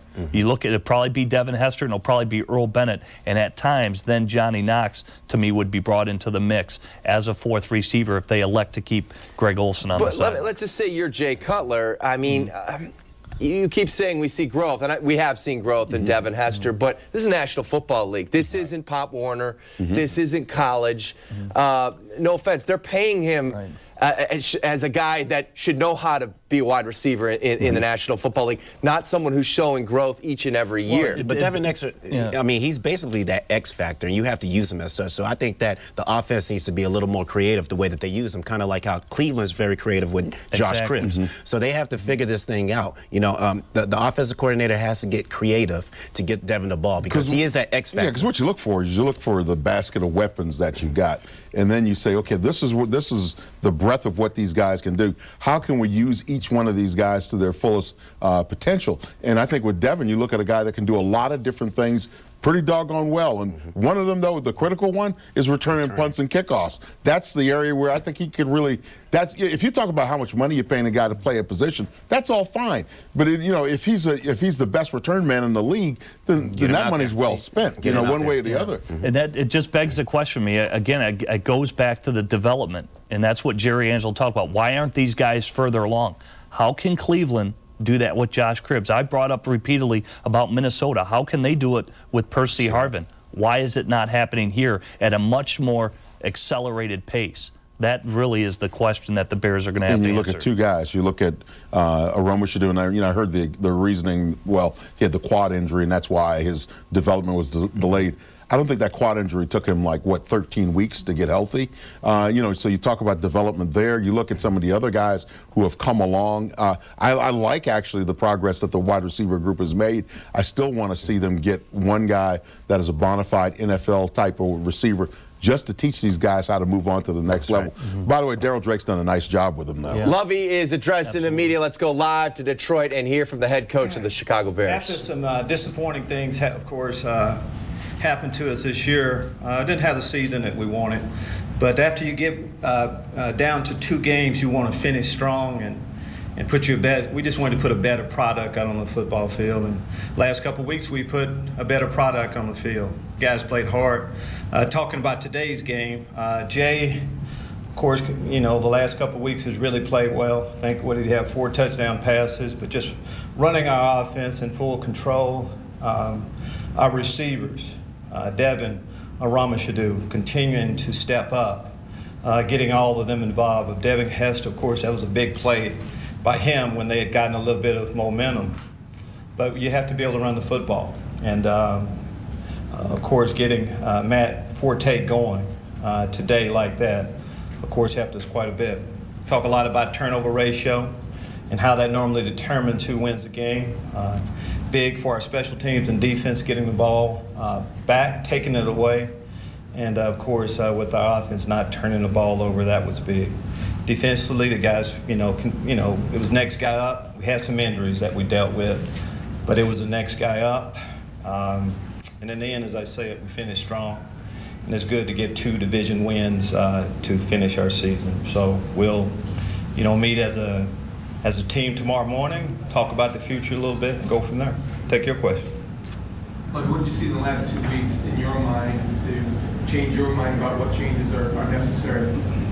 Well, when you talk about changes that are necessary, what I was looking at these last couple of weeks was just, what we're doing right now. And you're not thinking about changes that are necessary. You're just trying to put, as I said, a better product on the field. What I saw is our guys that we had in position to make plays, made the plays. We took care of the football. The turnover ratio has been good. And then finishing it all, getting our running game going today. That's how we won football game. Do Do you anticipate changes in your coaching staff for next year? Oh, right now today, what we're concentrating on as much as anything is just our big win. Do changes happen? Every year changes happen. We realize that that's a part of it, but we're enjoying this right now. You personally feel any changes are necessary with your coaching staff? I think changes are necessary from top to bottom, with everybody that has something to do with where we are right now as far as improving our team. But as far as changes, we just need some things to make it a little bit better and go from there. Do you think Ron Turner has done a good enough job to return next year? I think all of us didn't do as good a job as we needed to. This starting with me. As a head football coach, I didn't do as good a job as I need to. And it goes down. All coaches, players, everyone that's involved in our organization didn't do as good a job as we need to get back to where we belong. But when you meet with the team tomorrow morning and talk about the future, are you reasonably confident that you will be part of that future? Until someone tells me otherwise. After game, I normally come to work, trying to improve our ball club, and we'll do the same thing tomorrow. Lovie, did you enjoy being the defensive play caller this year? Would you like to have somebody do that to take the burden off you next year? I didn't necessarily see it as a burden most of the time. It definitely took up more of my time. It was a chore, but winning football games is a chore in general. I definitely enjoyed it, at times, but of course I had my hands full doing both. Lovie, what do you think snapped Cutler out of the last couple of games? I can't, when you say Cutler, our team out of it. Sometimes you'd have to keep going. I mean, we all would like for our team to have been, to have seen that, team we saw the last couple of weeks. Sometimes it takes a little bit of time. I just like what we were able to do at the end. We see that the combination we have here can work. Will you be the defensive play caller next year, Lovie? We just finished our game, Mike, a few minutes ago. Hadn't thought that far. I can tell you how I felt today as a defensive coordinator. Guys, after you finish up a football season, this is what you do. You take everything into consideration, and then you start looking at whether there are changes or things you can do to improve. But we have a little bit of time for that. Right now, we're really not into that mode on talking about who's going to be here, who's staying. We're enjoying this win. We like what we did today. Lovie, what did you think of Stelz's last couple of weeks? Good question. Sometimes you have to wait a while to get an opportunity to play, and that's what Craig, that's what he did. He waited as far as his play. He knows what to do always. He's in the right spot. And so as far as what did I think of his play, I thought he did a pretty good job of keeping everything together back there. How impressed were you with Tim Shaw to make every special teams tackle? Tim has seemed like each week he gets a little bit better. He's made a lot of plays for us, kind of taken over that role as being our ace special teams player. We talk a lot about, the ball will come out if we strip it. He did that today, but just his overall play for quite a while has been good with the special team. Couple more, Coach. How much of these last two games changed the way you feel about what your team did this season? Our record is what we did this past year. It's not good enough. We realize that. But once we got 9 wins or 9 losses, not a whole lot you can do except finish up strong. I like the way we finished. Don't like the way the season went at all. Playoffs are starting, and we're not a part of it soon, and that's not good. Given all the attention on Jay's interceptions, was it important at all that he finished with more TDs than interceptions this year? I think it was important that Jay finished. Jay, like the rest of our team, finished strong. I think you can say that Jay finished strong. Last couple of weeks, you get to a point where you would like to see what we can be. I think he had an opportunity the last couple of weeks to see what we can be. Jay, of course, is a part of that. Thanks, everybody. We'll be bringing Jay in here momentarily. That's Lovie after the 37-23 victory. His team finishes 7-9 on the year. Third straight year they don't make the postseason. Regardless of the last 2 wins, the Bears are still who we thought they were, bad. That's Brian and Rockford chiming in at csnchicago.com.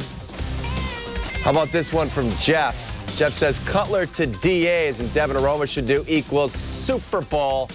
for next year. A couple comments here from Lovey. He said, we'll meet as a team tomorrow morning, talk about the future, go from there. Every year changes happen. When asked a question about the changes on his coaching staff, when he was asked about his job status, he said, until someone tells me otherwise, whether or not he would be back in 2010. You could see, a little bit of passion in Lovey's post-game press conferences the last few weeks. It looks like at least they are finishing on a positive note. Yeah, and that's that's the position they found themselves in, and they did as much as they could. Could they have dominated the Lions more today? You would think so after you watch the effort against the Vikings. But let us not forget, even in that one against the Vikings, that second half was kind of scary. Jay with 8 touchdown passes and 1 pick in the last 2 weeks. He's addressing the media live in Detroit. Jay, how important was it for you to finish up the way you did the last 2 weeks? I think it was important for the team, just to get some momentum and just for confidence in the guys going in the offseason. Jay, you finished the year with 4 touchdowns and interceptions. It's hard to do. Just struggle. Does it resonate with you? No, we've got to get that other number down. It's the bottom line. What do you think made the difference for you the last 2 weeks? I don't know. Let's go back and look at the film and see what we did. We're executing. We're blocking up front. We're making some plays on the outside. So we're doing everything that good football teams do to win football games. He's making plays for you. How helpful was that this past couple weeks? Yeah, like I've said before, he's just a tough matchup out there. He's a big guy, but he's got a future, absolutely.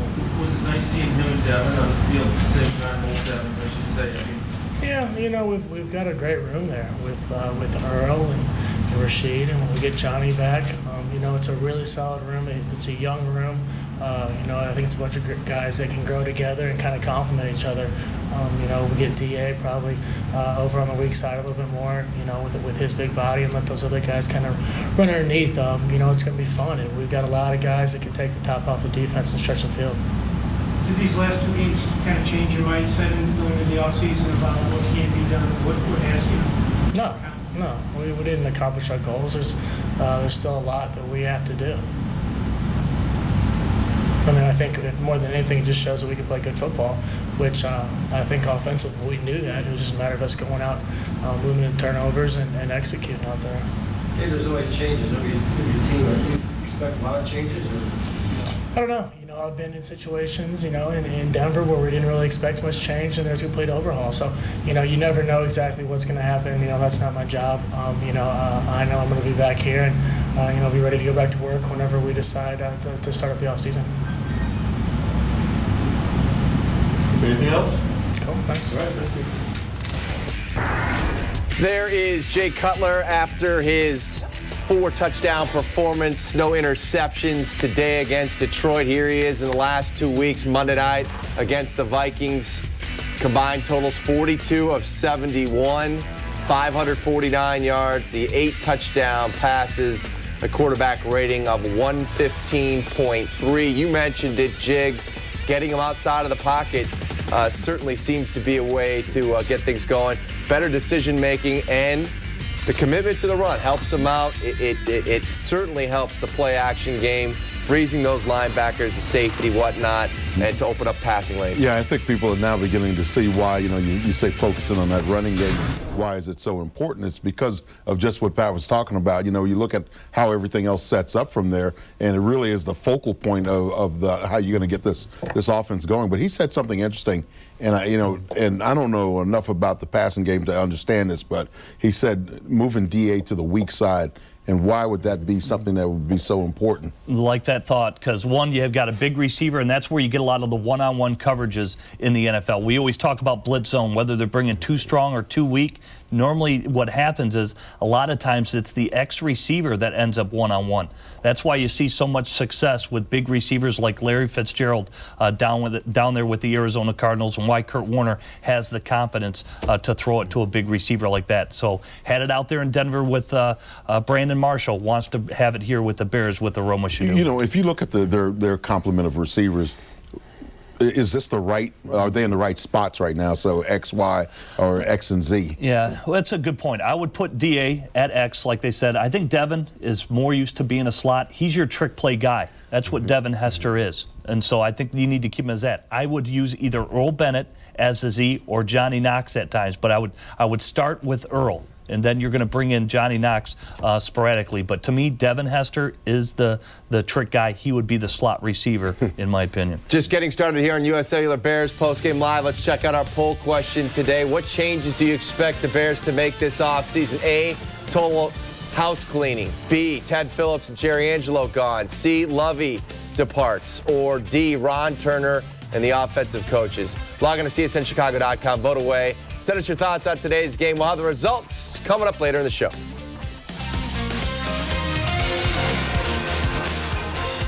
Save money with an energy-efficient Richmond water heater from Menards. This 50-gallon electric water heater is $239. This 40-gallon natural gas power vent unit is $5. Game live, 37-23, the final. The Bears finish the season at 7-9 after they take care of the Vikings and the Lions to close things out. Now, plenty of changes are going to be made, we expect, certainly with that roster. Question is, what will be made in the front office? Will Jerry and Ted Phillips stay? Will Lovey stay? The consensus is that Ron Turner, Pep Hamilton, some of the offensive coaches will probably exit. Except? No, I don't. You actually think what? I think Ron Turner is going to survive this. No! And here are the reasons why. What was in that Kool-Aid? I could have used a shot of vodka today, but here's what the deal is. When you look back on this season, now, granted, I've said a lot of things. I wanted to see more creativity, more motion, more this, more that. But when you look back on this season, and you think about what Jay Cutler did, Jay Cutler put himself in a lot of trouble this year. It was not the play calling of Ron Turner that got Jay in trouble. It was Jay's decision-making process. What you've seen over the last 2 games is him finally coming to the realization that he can't force the football into double and triple coverage. Better off to take to spike the ball or throw it away and make and live to throw another day. When you take that, the progress that they've made offensively, and if you bring another offensive coordinator in here, then that means that you're going to go back and you're going to start all over with the receivers. You're going to start all over with the quarterback and start all over with the running game. So in other words, this year was one that you just might as well have taken it and thrown it over your shoulder and said, forget about it and let's move on. That's why I think Ron Turner is going to survive. There will be some changes on the offensive coaching staff. One of them will be, I think, the offensive line coach, Harry Hiestand. I think that's going to be a change that's going to happen there. There's no way I can see this happening. Here's what I'll say, and basically to second what Jiggs threw out there. One, Lovie Smith is in control of his staff. Sure, if he wants to get into a war with Jerry Angelo and say, hey, if you're going to stay on as the head coach, we'd like you to make some changes among your staff. Hey, he may take the bullet. I mean, he understands. He said, no, I'm not changing anybody on my staff. Ron Turner stays. It would slow down the development of Jay Cutler and what we want him to do here. He should be better in year 2. Number 2, when you're talking about if they bring another staff, whether it's an offensive line coach or a quarterback coach, Pat can't believe it that we're saying this. Because Jim Miller and Dan Jiggens, what did you guys do with the 2 guys that have been sitting up here with me each and every week? But all season long, we've been talking about the issue. The real issue was not necessarily, every game you want to see something different. You want to see something maybe a little bit more creative or whatever. But the fact of the matter is, when you look at the difference between making the playoffs with this football team and not making in the playoffs, it got down to decisions and mistakes made by the quarterback position. Now, if you want to reset that and try to find another guy to bring this guy back up to speed, go ahead. Let me jump in. I agree with some of what you said. I mean, I don't think you can put the 26 interceptions on Ron Turner. But here's the issue. This, like it or not, is Jay Cutler's team. It's Jay Cutler's team. It's not Ron Turner's team. It's not Lovey's team. It's not Jerry Angelo's team. It's Jay Cutler's team. Jay does not respect Ron. He had an opportunity a few weeks ago to back Ron Turner. He needs, and you brought this up a few weeks back, he needs a guy to get in his face, a guy that he respects. He respected Mike Shanahan. He doesn't see the hardware from Ron Turner. He needs a guy that is not so passive and says, look, you need to work on your footwork. You got to make better decisions inside the red zone. I don't think Ron Turner's that guy. Did Mike Shanahan get that out of him in Denver? He made the same mistakes there as he's making here. And he didn't have a defense, but that's, you know. Here's the deal. You can make up for that with a buffer, with a quarterback coach. I've had quarterback coaches that have been hard on me that'll push you to the limit. I mean, that's who really is going to be working with Jay on a day-to-day basis. The offensive coordinator, Ron Turner, he's up in his own office working the plays. The guy you're dealing with on a day-to-day basis is your quarterback coach, who's in the room with you every day. Even when I was in New England, Charlie Weiss, he wasn't in the quarterback meeting room. It was the head coach, Bill Belichick. And the only reason why I'll say this to back up Jig's statement is because when you look at head coach Lovie Smith, what has he done the past 2 years? He's still looking for a safety. He's still looking for a safety. Nobody has come in. Now, if he can find a safety, how good are they going to be the second year in his system, in his defense? That's what he's looking for. They want to see what Jay Cutler can do the second year in Ron Turner's offense, although I do think that there'll be some other offensive. You know what? I will bet anything you guys want that Ron Turner does not survive. And I don't like talking about someone losing their job. But I just think if you're Lovie Smith and you hired that staff and you've got control of your staff, are you going to let somebody get fired for that?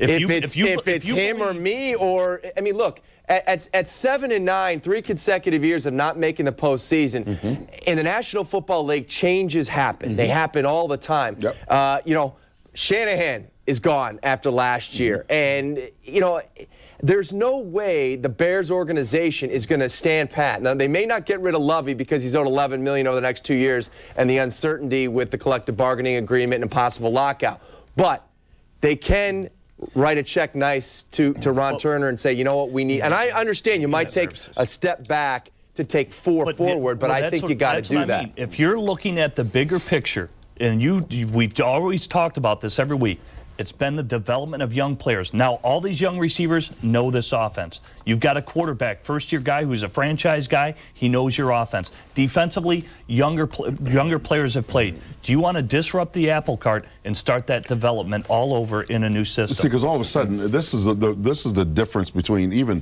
defense and what you do on defense and on offense is you're talking about guys understanding how to move it to the next level. So they stop thinking and start playing.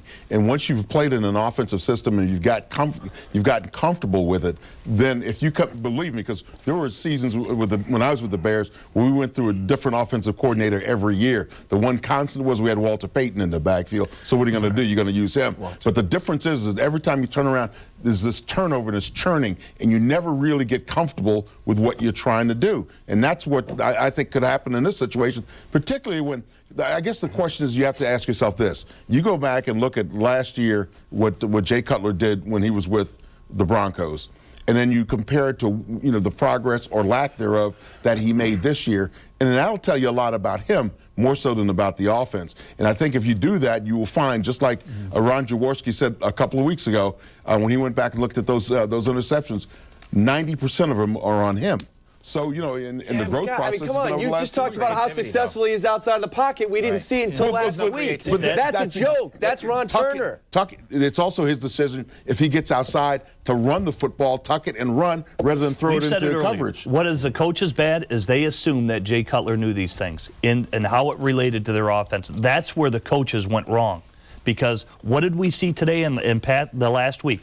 For some reason, Jay Cutler got the memo. You saw today, he tucked the ball and ran, and you could see he was almost exaggerated that I am throwing this ball away. I'm not putting it in harm's way. And so he got the memo. Whether that came from Lovie Smith, and he has to be the guy to get in his grill, no matter who it came from, the last 2 weeks, he figured it out. I will say this. He had one interception against Minnesota. He could have had 2 others. In this game, he's playing the Detroit Lions. They are pathetic. So I think you gotta take it all and keep it in perspective here. This is what Dan in El Dorado has to say, and I echo your comments. He's saying, Dan and Jim, please tell me you're kidding me with keeping Ron Turner and the crew. I mean, we said keep Ron Turner. We did not say the crew. He did not say that. And I made it specifically. I looked at the offensive line. I think that's one area of adjustment. And the other one is the quarterback coach, to be perfectly honest with you. I want to hear you at csnchicago.com. Ring them up. I want all the phone lines going. Give us a call right here. More U.S. Cellular Bears postgame live coming up. We'll have player reaction. We're going to start running down position by position, the depth chart and the tweaks that need to be made with this team. Keep it here.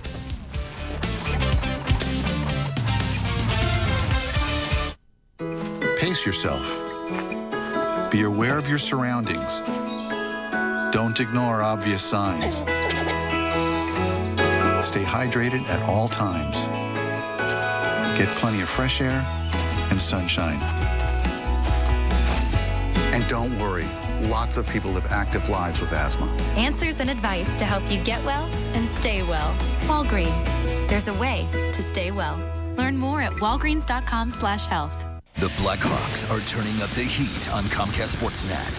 Taves, Kane, Hossa and company have shown they are the elite in the Western Conference this season, catapulting themselves to the top with skill, grit, speed, and defense. And only one network can call itself the television home of the Chicago Blackhawks. Comcast Sportsnet. The most games, the best pre- and post-game coverage, and complete breakdowns and news in Sports Night. The best place for the red-hot Hawks is Comcast Sportsnet, fans' best friend. I grew up. Wake up your whiskers with Electric Shave.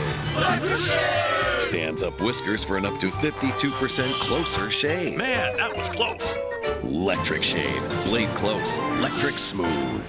Uh-oh. When diarrhea hits, uh-oh. KO. KO Pectate stops it fast. Powerful liquid relief speeds to the source fast to stop diarrhea and get your system back to normal. Fast. KO Pectate. Stop the uh-oh fast with KO.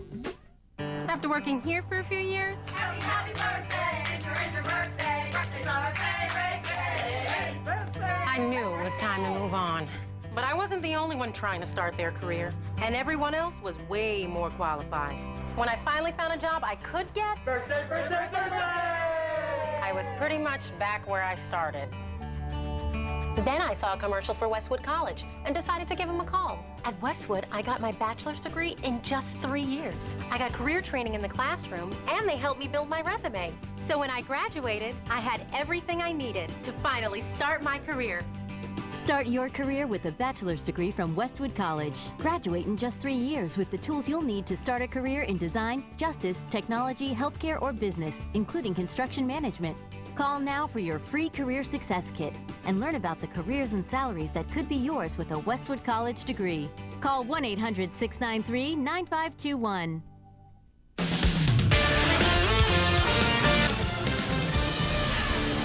Back on US Cellular Bears postgame live. Bears take care of the Lions 37-23. The final, they go 7-9 in the 2009 campaign. Devin Aromashodu, after catching the game-winning touchdown last week on the Monday night game against the Vikings, he has 5 catches, 46 yards, 2 touchdown catches, and an interview with our Kip Lewis. Thanks, guys. We were with Devin Aromashodu, a couple of touchdowns. We talk to you every week.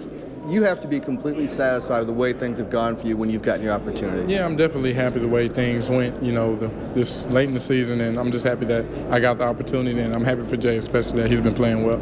Take us through that first touchdown. Kind of nice job by you on that slant route. Oh, yeah, it was a slant, and I saw the safety come down, so I knew I would have an opportunity, and it was in the second window, so I just kind of tried to be patient and work the DB a little bit, and Jay just made the correct throw, and it was easy. How much has this helped your confidence these last few weeks, going into next season? Because now you know you've done it and you can do it. Obviously, when you get on the field, you always believe you can do it. When you get out there and do it, obviously that has to change things a little bit. It definitely helps my confidence a lot, and Jay being behind me, that helps even more. So I'm just happy that we've been able to play well as an offense, and just have something to look forward to next year.